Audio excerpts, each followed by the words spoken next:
Oh, hello, I didn't see you there. It seems that you've caught me playing with Diceself.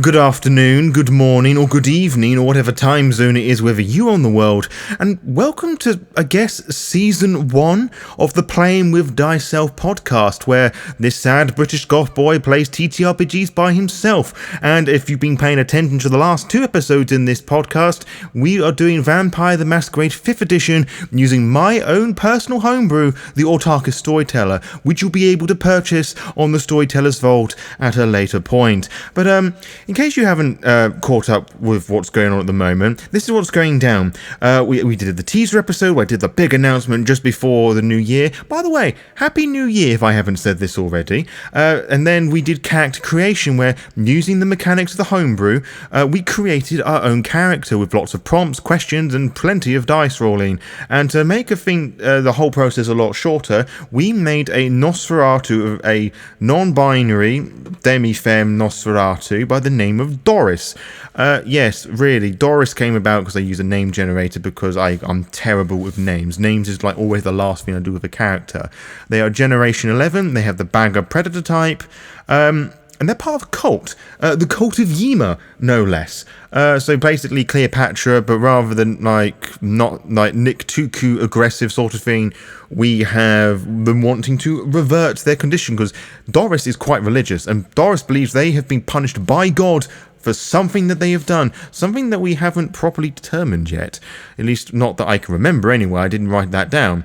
But whatever it is, it will come into fruition at some point, and they tried to stand up to their sire, who was like mugging somebody, and then violently embraced them, and now this got this bit of a predatory relationship going on, which are all things we determined with the Autarkis Storyteller homebrew that I created alongside my partner. Now, before we get stuck into the actual chronicle itself, I just need to point out that I have not done any planning. This is all going to be essentially improvised, and we're going to be relying on dice rolls, tables, and various systems that I have created to basically come up with a chronicle on the fly and just go through the motions and go through the flow, as it were. And before we do that, we have to refer to something known as the Eternal Struggle table, really pulling with various Vampire the Masquerade themes here. Now, if you were to turn to page 39, we get to the Eternal Struggle table. This is effectively an oracle system where using percentile rolls to determine the fates of things, which I will explain fuller as we, determine these things. As, when things happen, we'll go through it more. But before we do that, there are 2 parts of the Eternal Struggle table. You have the table itself, which is the oracle system, and then you have what's known as the Jihad rating. The Jihad being Vampire Masquerade, the whole secret political system where the elders and Methusas have essentially the secret chess game where they're moving the different pieces about the secret war that's going underneath. So the neonates and Ancilleth really don't have much control, and that's where this comes from. And what the Jihad rating does, it's essentially difficulty modifiers or penalties that affect the Eternal Struggle table, which we will go into fuller detail. But as this is a brand new night, it's the beginning of the first chronicle, we have to roll 1d6, which I will do right now. Now, we landed on a 1. This means that our Eternal Struggle table Jihad rating is on 1. And it means that when we refer to things to the Eternal Struggle table, that's going to remove 20 from what we're looking for. But as I said, it all makes sense. What this basically means is that we do not have control in our situation at the moment. We don't have a lot of control in our life at the moment. So shit basically is going to be hitting the fan pretty quickly. But because we rolled a 1 on the d6, which I'm almost grateful for, we have to roll a d4, and the number that lands on is going to be our starting hunger. We've landed on a 1, so that is going to mean that on our hunger tracker, I'm just going to scribble in with a pencil here that's a nice juicy 1. So Doris, having started the day, not feeling too hungry, or rather, Doris was sensible enough that they fed a substantial amount of blood bags before they woke up in their mobile haven, which again was something we determined in the previous episode, essentially the character creation session 0. Now, where do we start with this? Because I said I haven't really done any planning. We could focus on the ambition and desires and, work towards them. The desire is basically for Doris is to basically be less fugly, and the ambition is to build up the Cult of Yima, build up their progress in the Cult of Yima. But those are quite vague, and we could do some rolls on a separate table to determine this, but which we will do, I promise you, in many instances. But a really sensible idea, if you're unsure what to do here, is to start in the middle of some action that have the character do something, because that's essentially what happens in every game. You don't just pop in the middle of nowhere. Sure, there's all the narrative and the social stuff, which admittedly this will lack a bit more, because it is only just I, and my vocal talents can only do so much. But I think, in true Vampire the Masquerade fashion, Doris is going to head to Elysium. This city, this domain, apparently this is now a Camarilla domain, which as I said, I haven't really given this much for. There's Elysium, and Doris is heading their way to Elysium. But that said, I can't actually see Doris being part of the Camarilla. They are so focused and entwined with this cult that I can't really see them being part of it. I don't think Karen? I don't see that. Who the hell is Karen? I don't see Doris being rebellious enough to fight against the Camarilla, or just, to flip the fingers, as it were. And I think the Anox is a bit beneath them, and they're certainly not Sabat. Yet. but they're going to be part of this cult. They're essentially Autarkis. And you know what? This is an actual play of the Autarkis Storyteller. So let's make Doris an Autarkis vampire belonging to this cult. Balls deep into this this cult, metaphorically speaking, of course. Now, we are in Elysium. We're heading to Elysium in their mobile haven. That's the objective here. What's going to happen at Elysium? I don't know. But before we do that, there is an additional roll that must be made. We are beginning a new scene, and this is the very first scene of the Chronicle, so we have to refer to the random scenes table on page 41, which, as of the recording, doesn't mean much to you, but it will soon, I promise. We basically have to determine whether something random is going to happen to interfere with our plans heading to Elysium. So Doris is awaking from slumber, stretching their old creaky bones, probably. They're old because of their age and old because of their other age. They're sort of yawning. They're looking around. I said in the previous thing they've got a caravan. They sort of open the windows, and I imagine that they've just parked in a parking lot. They're sort of mumbling to ourselves oh, there's so much ruin in the world, and she's just moaning and complaining about stuff like there's litter all over the place. She's annoyed at the young teenagers, scratching her beard, which is something that we determined in the previous episode, that one of the things that we rolled for the facial features, that they had a beard, and I said that was more like a transitionary thing, it's a transgender sort of thing. It could be something else, but that was the idea that I went for. They're sort of scouring about, they're looking about, but they know they have to go to Elysium for something, and we haven't determined this yet. Before we do that, and they're about to slowly set off, I imagine that the mobile home, failing to kickstart, this is quite an old thing. And with my green D12, we have to roll. We've landed on a 4, so we work towards an ambition. Now, as I said, we were heading toward an Elysium.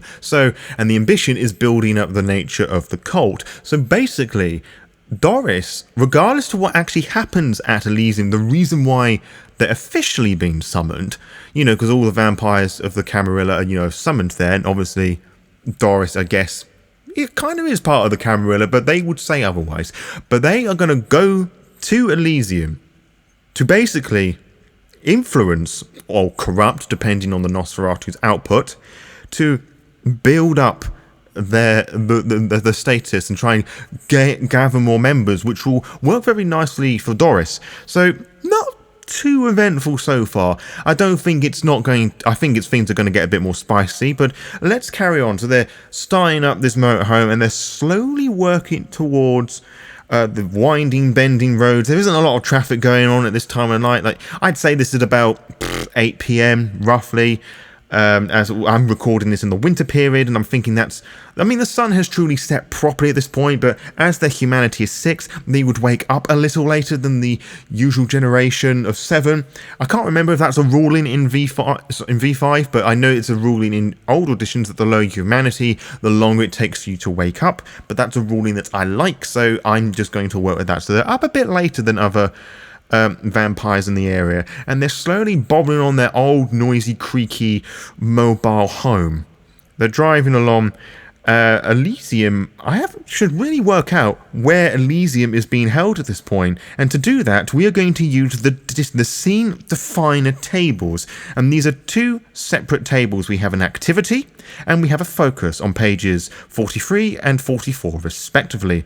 And the way that we do this, there are 100 results prompts, I guess, in both of these tables, and you're going to do this by rolling a D100, which can be done in one of 2 ways: grabbing at 2 D10s and deciding which number is the 10s and which one is the not 10. There's a proper name for that, but I can't remember. You can get D100s, which rather than 1, 2, 3, 4, 5, it's 10, 20, 30. The double noughts is obviously 10. If you have the double nought and the nought together, that's 100. You can do that.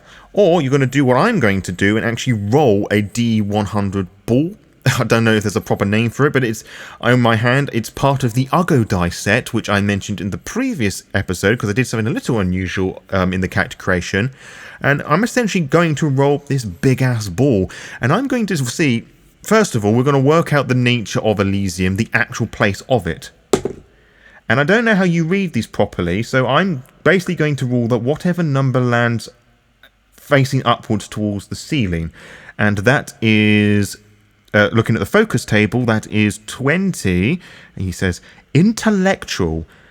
Oh, that's on the focus. I was looking at the wrong one. Okay, so the focus is intellectual, so this is quite a highbrow thing. And activity, the one that's pointing towards the ceiling now, is 6. I'm reading that as 6. Victory. Intellectual victory, or rather victory intellectual. Okay. As this is a Camarilla domain, my immediate assumptions to this, that this has to do something with pushing out the Anarchs. The main forces in V5 is the Camarilla versus the Anarchs. The Sabbat are kind of doing their own thing. You can check out my review of that while I think about that. The V5 Sabbat book. Wink, wink, nudge, nudge. But I'm thinking, the Anarchs are like, I guess, from the perspective of the Camarilla, this is a push back against the Anarchs. That maybe...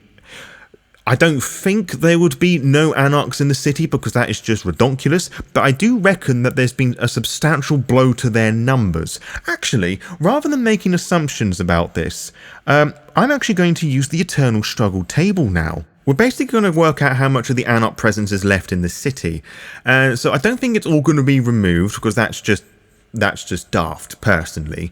No Camarilla domain could possibly do that. So I would say that potentially it could be that 60% has been removed. Now, if the result that I roll here, if it's against that, then obviously this is some other sort of victory. So, do I think that it is how likely do I feel it is that 60% of the Anarch population of the city has been removed? And looking at the results, the options on the Eternal Struggle table on page 40, it's also in the appendix for ease of viewing, I think it is unlikely. So, we are now going to look for a result between 30 to 39. However, this is where the Jihad rating comes in. Remember that our Jihad rating is at 1, so we're not actually looking at an answer between 30 to 39. We are actually looking between the answers between 10 or 19 or lower, because the Jihad rating is a 1, and it basically cuts our odds down by 20. So really, it is going to be very highly unlikely that the Anarch presence has been removed. 60% of the Anarch presence has been removed from the city. But we will roll it anyway. Okay. we actually landed on a 1. So, in actual fact, 60% of the Anarch presence has been removed from the city. Now, I did say that regarding the Anarchs, that the Anarchs have been removed from the city, as this is an intellectual victory. But how do they go about doing this? And we're going to go back to our scene type tables, the activity and the focus. And I'm actually going to roll it the right way around this time. Let's see, the number I'm looking at here is 42. So 42 is barter. This sounds a bit suspect to me. Barter rather than the result. And 15, war. Barter war. Okay, so this is some sort of... I'm thinking it was either some sort of peace treaty or some sort of bribery. Being the Camarilla, this is bribery. Now, this is interesting. Because if this... I don't think the prince, whoever this is, would actually announce this. The prince is probably going to talk this as some grand, great war effort. Maybe not. Maybe these Anarchs are that fucking stupid that there was some sort of price at hand. Maybe the Baron was captured and so, oh, we'll give you your band back. You got to get out of the city. But I actually like the answer that the prince is actually going to lie through their fucking teeth at everybody to say, oh, yeah, those Anarchs are definitely being removed. Yeah, and I know that I just rolled for that, but this is obviously changing the narrative here. Sure, Doris and the rest of the kindred are probably going to get told, oh yeah, we've definitely wiped out those Anarchs, 60% we reckon, but I think this is going to be a big fat lie. So, I think it is highly likely that the prince is going to lie about this. But of course, we're not looking at 80 and 90, we're looking between 60 and 69, which is rather nice. So I'm going to roll my D100 ball. What is that? 57. So, indeed, the prince, whoever this is going to lie through their teeth and say the Anarch presence has been removed from the city. 60% of the Anarch presence has been removed from the city. But the question is, why? But I don't think we're going to answer that just yet. We are actually going to move on to Elysium. And now I'm going to go back to the scene type tables to see if I can get some sort of inspiration of how to do this. Rather not how to do this, but how to paint the picture of Elysium. What sort of building is this? Like a town hall? Is it a theatre? And if I can't get any answers with this, I have another source that I think I will use in its place. But let's roll with the D100 ball. That is 72. 72 is ruse. 47, alertness. Ruse alertness. I'm thinking a police station. Or some sort of jail, perhaps? I mean, it would certainly make it very easy for Kindred to feed there. So the prince here is, I guess, going to be using prisoners as fucking blood dolls sort of things, which is really fucked to think about. And I know that there's a particular house of Giovanni that does it. Revenant family of Giovanni that does this. And I talked about it before, but I can't really remember. I am obviously being this a jail. This is going to be on the outskirts of the city, wherever the city is, which we haven't named, and I don't think I'm going to just yet. It'll be on the outskirts of the city. So, Doris is going to be taking quite the journey. And this being Vampire the Masquerade, I can't quite see this going too smoothly. Things have been going too well so far, i.e. nothing's happened. So I'm actually going to do a random scene roll on page 41 using my D12 to see if there's going to be anything that's going to get in Doris's way. 1. Scene in a different location. So something's going to... But this basically means that something is happening off screen, which is curious. So, given what we've talked about so far, I imagine this is a conversation between the prince and the seneschal. And going back a few pages in the homebrew, I'm actually going to determine the prince's clan. And to do this, and perhaps the clan of any vampire that's talking with the prince, probably the seneschal, we're going to go to page 25 of the homebrew, which is actually part of the character creation chapter, because of course you can use any of this portion of any of this to making any sort of character. We're going to have a look at the core book clans table and roll 1d10 to see if we can work out the nature of this prince. We have a 6. Ooh, that's interesting. we've landed on the Thin-Blooded, which technically isn't a clan. I'm going to re-roll that, because I think it's highly unlikely that this would be okay. We land on a 4, so it's a Malkavian. Of course, a Malkavian would stereotypically have Elysium in a jail room.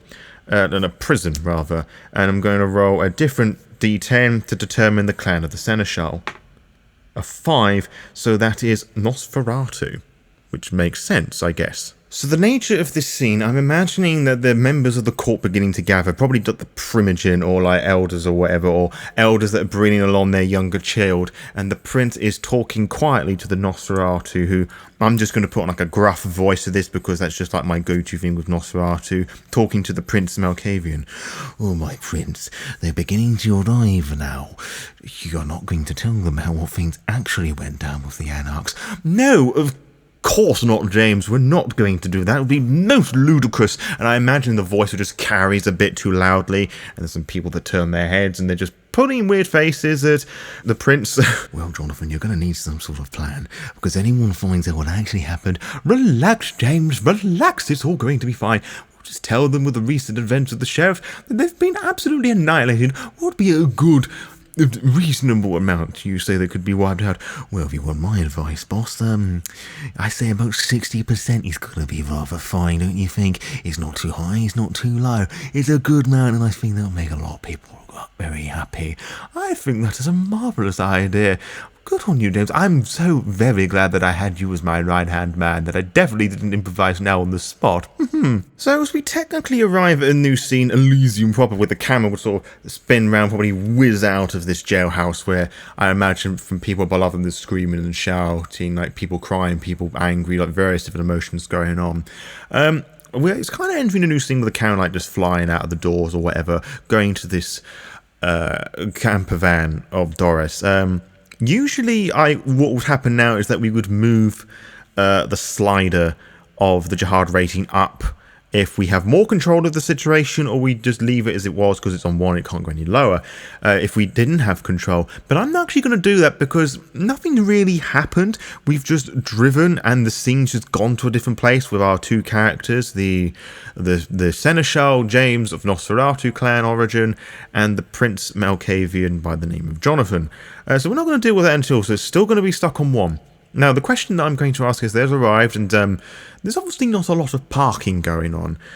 Would Doris now have to adorn Mask of 1,000 Faces? Because some princes, obviously this is Elysium, you're trying to uphold the masquerade still, it's all no disciplines allowed, but there may be some princes who may not want the Nosferatu to look, you know. And Doris, who has a very particular, unusual fashion sense, they were like embraced in the 1940s, 1940 exactly actually, but they wear clothes that you would have found in the 90s, and my head narrative canon for that is that Doris is obviously a little behind with the times, and they've probably seen the return of the bucket hat, for example, and think that's really fashionable. Their braided hair is green as well, and they've seen like today's youth dyeing their hair wild colours and whatnot. So I think that's a really poor mishmashed attempt to try and fit in.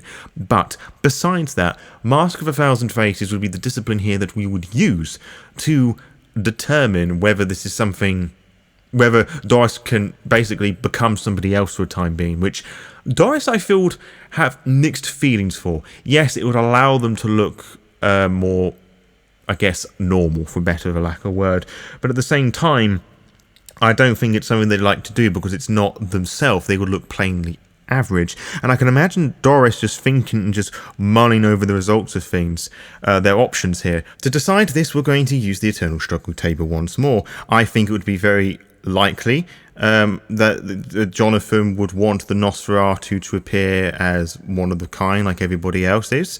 Not wanting to draw too much attention in this raucous jailhouse. Jonathan, I've already imagined, is quite the snooty, snobby individual, who unfortunately is one of the clan of the mad, stereotypically speaking, where even though he's prince, I can see people like judging him and whatnot. And this is a very interesting situation with the Anarchs as well, which has probably played into this a little bit. But yeah, there's very little that the prince could judge, or Malkavian could judge, rather than a Malkavian. As I said, Prince Elder is a total arsewipe. So I'm going to say it's very likely that Doris will have to use Mask of a Thousand Faces to fit in more. So the answer for that is 70 to 79 is very likely, but because we have a Jihad rating of 1, we actually have to move that down to the 50-50 result, which is actually between 50 and 59. If it's below those, if it's those numbers or below, then they have to use Mask of a Thousand Faces. If not, they can do whatever. Within reason, of course. What is that? That is 69. Nice. So it means that the Nosferatu don't have to use Mask of a Thousand Faces to blend in.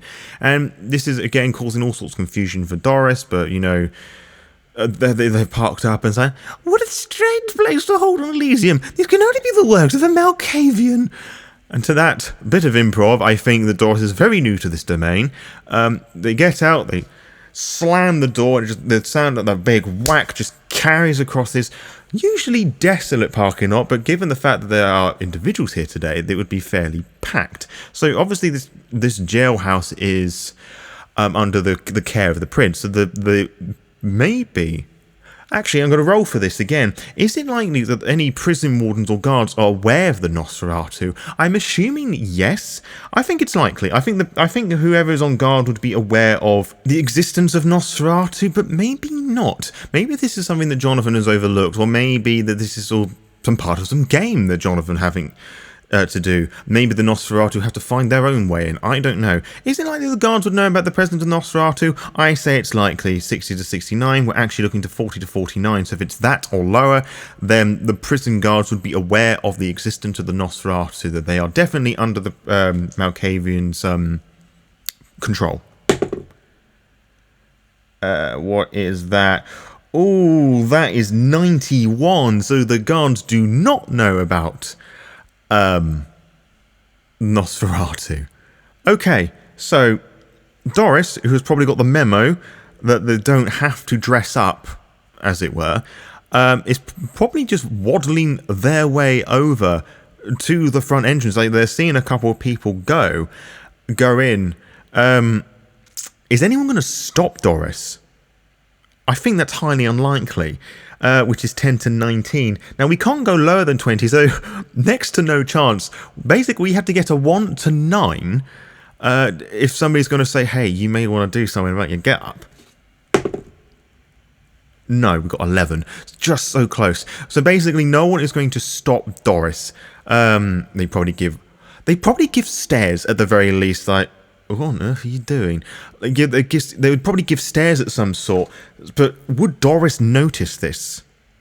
Possibly. Now, I'm not going to roll the Eternal Struggle table. I'm actually going to roll some actual stats on the character sheet, which I'm waving about there. So about half an hour in, and this is the first time that we're actually going to make any specific vampire rolls as we're playing the game, because everything else is just setting the scene as the storyteller, but now, as the player, we're going to make a roll. So, as the storyteller, I'm going to use, what would that be? Wits and Insight?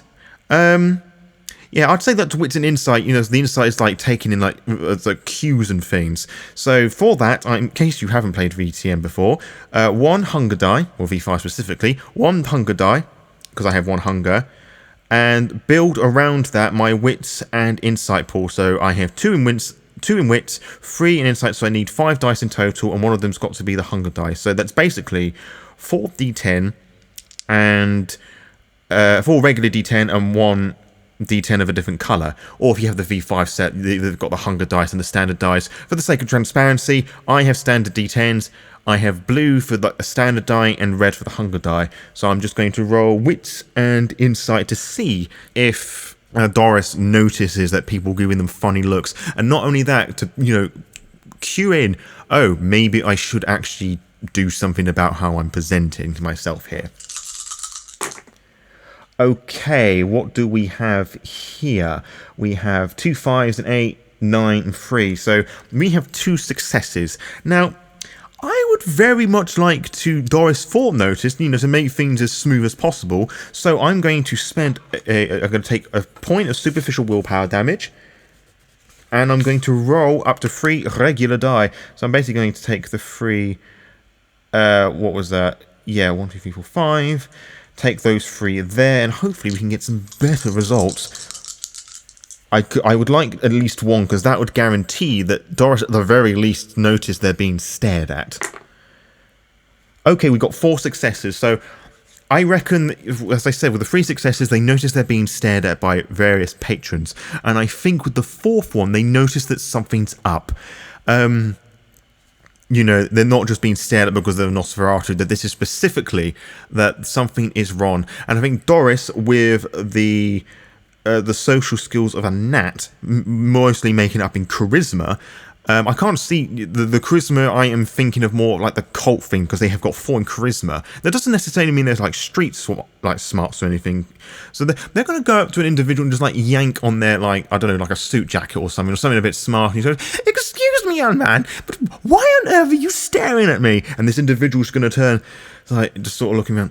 "You having a laugh?" "No, I don't. Look, I know I'm one of them." And she like does like some speech quotation marks, revealing these like crooked fingers or whatever. "But there's really no need to stare." And the individual, will the individual at this point, now being challenged, will tell Doris what is up.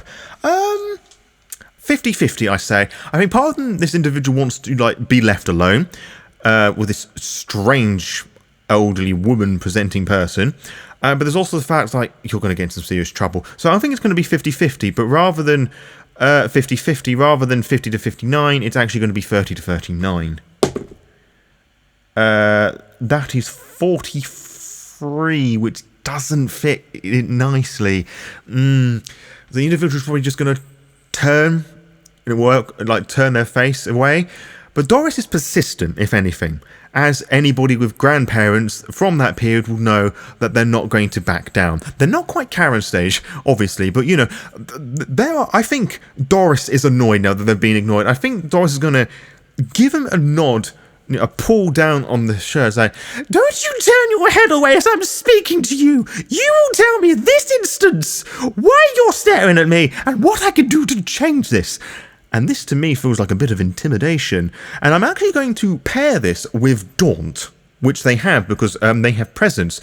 Now, Presence isn't usually a discipline associated with the Nosferatu. This is something that I chose to buy with spending experience points at the end of Cacturation. And I allowed this, saying that this was something that was given to them by a coterie member, a Toreador. Why? Because anybody who doesn't like that is going to get really annoyed with that, because I'm a child like that. So Daunt works by adding the Presence rating to intimidation rolls. The Presence is 2, so this would be, I guess, manipulation and intimidation, because this isn't a polite thing. This is an old woman putting on this individual's clothes and just shouting at them, basically. So manipulation plus intimidation plus 2, so usually it is 4, plus 2 is 6, so that is 5 regular die and 1 d10. Let's see, moving that die out of the way, the ball. Let's see, we've got 2 successes. I'm actually going to spend another point I'm not going to take another superficial willpower damage, because, again, this woman is determined. Sorry, this femme presenting person is determined, so I can't re-roll the hunger dice. I'm going to take the 3 that I failed. That takes it up to 3. I will allow that. That's so it's like Shannon, of course, creating a bit of a scene, and the guard's going to poke around, and we'll deal with that in a moment. This individual's like caught under this Nosferatu's intense stare, the intense stare of an old woman, and they're just staring at them. As I say, "All right, okay, right, I'm really sorry, but you," and he like gestures to the guard, "You can't go in looking like that. They don't know about you." "Well, why didn't you say so?" And drops Daunt immediately. "Thank you so much, young man. I'll go and sort itself out and tidy myself up a little bit." Sort of like waddles off out of the line to get in. Now, I did say a moment ago the guard was like poking their head around the corner. Will the guard do anything about this individual?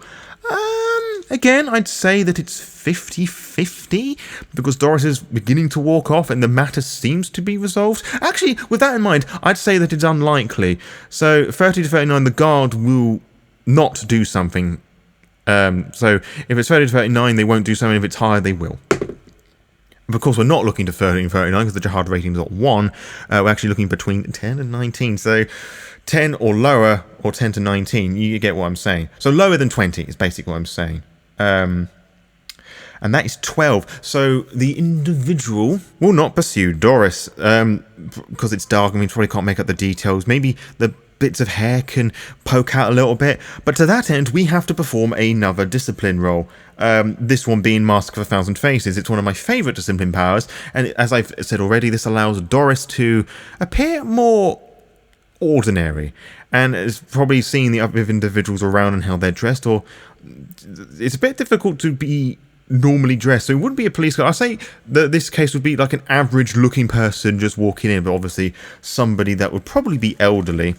And so yeah, let's make that roll. The roll in question being is 1 rouse check, which means if we fail this, Doris is going to get a little hungrier.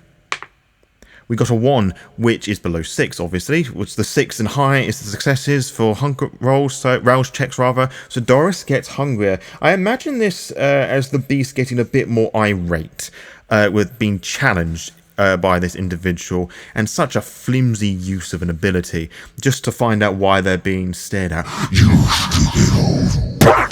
The beast inside them crawls. Usually I would annotate the beast voice like this when it's like 3 and 4 hunger, but I feel that the beast is particularly pissed at this point. Why don't you come and teach them a lesson? Be proud of what you are, the blood of primordial hunters. And Doris is probably thinking to herself, No, we, embodiment of sin, you will not win. No! And she will appear, again, same gender, roughly the same age, but probably dressed a bit more elegantly, so aware of what the other people are doing, and she'll just shuffle their way back into line, right at the back this time. Obviously the things move forward, there's more people coming in, and the guard is like, probably going to say, right, name? Doris Stone. It's like just putting faces, doing their best to, I guess, obfuscate within the obfuscate, if you get my meaning. The guard's probably looking through the list, nodding up and down. Alright, go through. And probably a single file line, very white and clean and modern. I'd imagine the jail cells to be. Not that I've ever been to prison, so I'm just having to do a bit of experimentation there.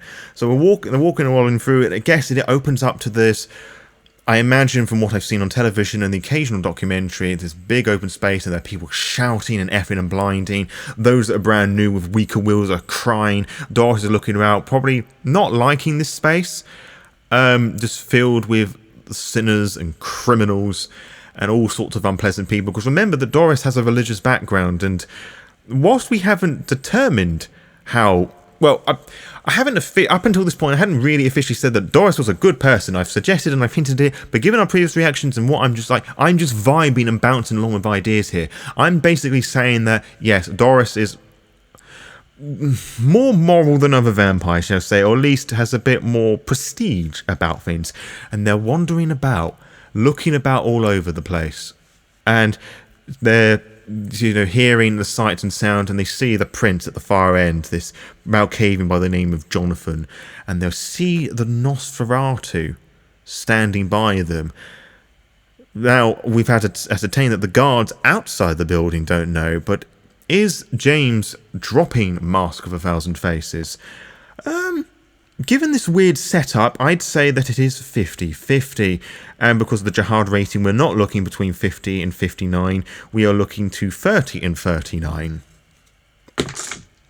That was the ball colliding with all the dice in a particularly epic fashion, landing on 5. So I would say that the Nosferatu here are allowed to be as themselves, so to speak. And Doris clocks this, drops a Mask of 1,000 Faces, revealing that they're not dressed in the same sort of smart attires that everybody else is doing, but we are dressed up now as, this very confusedly dressed individual, and the stares return because they're not dressed up very smart.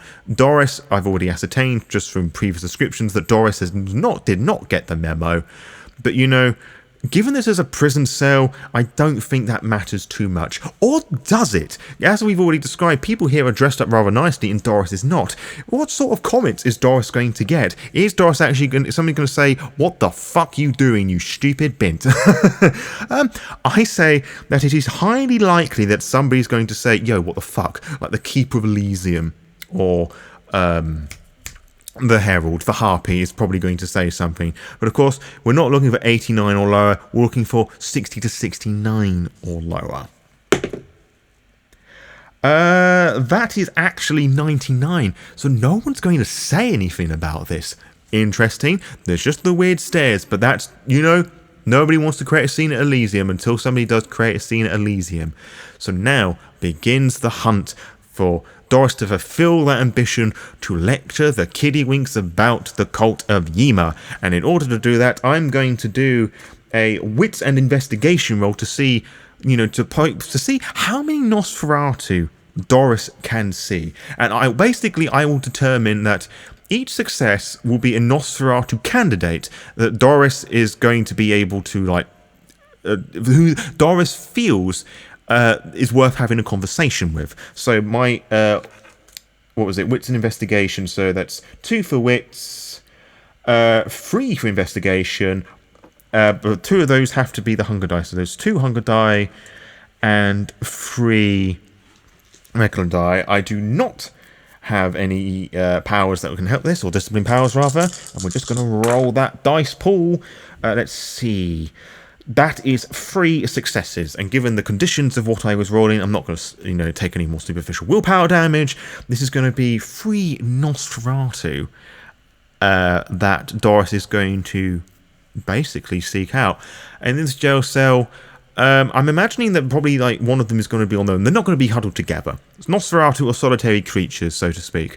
And so Doris is going to looking around, trying to blend in, pretending to take in the sights, not that there is much sights to take in, and going to start engaging in conversation. Now, we're going to use the scene definer tables to basically get a bit of an understanding of how this Nosferatu is presenting themselves a bit more. Whilst it might not help us with everything, it might not answer anything, but it'll give us a general idea of the demeanour of this Nosferatu. So starting with the activity table, that is landed on a 60. Disagree. Oh, we're off to a fucking great start. Focus, which is landed on 80. The Poor. Disagree with the Poor. I'm guessing by the way that okay, we've got another snobby character that this probably all suit and boot, trying to make an effort, and then you got this weird thing waddling over, just looking around. I imagine the Nosferatu, the smartly dressed one, was just rolling their eyes, saying, "What do you want? Just say what you have to say and just leave me be." So we're already getting off to a fantastic start. Well, there's no need to talk to your elders like that. I'm probably much older than you anyway. Just how old are you exactly? That is a very good question. How old is this Nosferatu? And to determine this, we are going to have a look at the NPC generation table on page 46. Basically, this is going to decide whether they're weaker, slightly weaker, much weaker, the same amount of power level, slightly stronger, and much stronger. Now, we haven't written down generations for this because generation doesn't necessarily mean that they're stronger. Sure, if they are an elder, it's assumed that they're going to be much stronger, so we can make sensible guesses there. But in order to do that, we are going to roll a d6. A 2, so they are slightly weaker. Which I'm given, they're both Ancilla, but actually, come to think of it, Doris is tickling the nipples of the neonate Ancilla boundary. So this individual is an elderly neonate. And will the Nosferatu answer honestly about their age? So slightly younger, just 80 years. Will they answer honestly? Given this attitude, I'm going to say that it's highly unlikely. So we basically need 1 to 9 to determine that. And we got 100. So yeah, they're not going to be honest. Why the fuck should I tell you that? Well, fucking business you would like if I started asking about your age? Like, I'm quite proud of how old I am, thank you very much. Some 80 years, actually. 80 years and you're still popping about. Oh, Jesus Christ. I do not blaspheme the Lord in my presence, you wicked young boy. All right, love? Chill. Let's not make too much of a scene here. And imagine with this bit of raised voicing and the shouting of Doris. Again, more unpleasant stares fired towards Doris's direction. It's like, what do you want? Tell me, are you proud of what you are? You what? You say that you're proud of your age? I said nothing about my age. You said about your age. That you did. Are you proud of what you are? You know, this. She probably flicks a tie playfully. I have no idea what you're talking about. You dress like one of them, but you're not one of them, are you? Do you have an idea who you're talking to? No, just a very angry individual who's looking down on the one individual that you can. A poorly dressed Nosferatu. Does that make you squirm? Does that make him squirm? I'm going to say 50-50. But again, it's not 50-50. We're looking to 30 to 39. What is that? That is very close. That's 29. So yeah, I think that does cause this individual to feel a little uncomfortable. But does he show this? And also, does Doris pick up on this? So they're going to be two separate roles here. We've determined that this Nosferatu is slightly weaker. And we're going to have a look at the table, the column to the right. The example difficulty pools is 3 and 2. So I'm going to take 3 dice, because I don't think this Nosferatu is going to make it clear that, yeah, what you've just said bother me. I do not like being a Nosferatu. Yeah, I'm suited and booted, all that jazz. Let's see. That is 1 success. I'm going to roll as Doris with another Wits and Insight to see whether they pick up on that. And depending on what the result is, we'll then spend the example willpower of this Nosferatu to see if, we spend the willpower. So Wits and then Insight again. So a dice pool of 5. 2 of those have to be the hunger die. Those are there. So again, this dice pool's already over here. All this wittering, it doesn't mean anything to you because you can't see. So with 1 success, we have to beat. So let's see. That's 2, 3. Yeah, this individual is going to roll 3. He's going to spend a willpower. Example willpower, he has example of 3. 3 or 4, so I'm going to say it's 3. He's going to re-roll the whole lot. And that was worse. He failed. Yeah, this Nosferatu, that just made his skin crawl. And Doris, with their, how many successes? 3 successes, they noticed that something's up. Oh, you're not so tough now, are you? Not so proud of what you are you? Why are you doing this? Is that why you're dressed up like some fucking clown? You get privilege about taking the piss? No. I could see I could see that you're standing here all alone, minding your own business, not speaking to anybody, because you know what everybody thinks of you. They are looking down at you. They despise and loathe you. You had to pretend to be somebody that you're not to get in. Oh, that is just so awful of you. And given this poor display in the angry nature of this Nosferatu, I think we're really poking at them here, and they're going to react in one of 2 ways. They're either going to flip out, basically, or they're going to basically just say, what's your point? So we're going to go to the appendix, because that's currently closer to where I am in the book, which page 59, and we're going to roll the Eternal Struggle table again, and I'd say it's possible that this individual will listen. So rather than 40 to 49, that's 20 to 29. Just going to clear the runway, as it were, for the D10 ball. That's 5. This individual is just turning. It's like, what do you want? What's your point? Well, what have I told you? There was another way. That there was hope. For you and me. Hope? Yeah. You see, there's some in this city and elsewhere that want to cure us, that believe that we can be cured. Rubbish. No, I'm being serious. Tell me, have you heard the tales of Yima? Has they have heard of Yima? Given the previous response, I don't think so. I think it's highly unlikely that they haven't heard of Yima. So 149. Yeah, that's 82. Like, who the hell is Yima?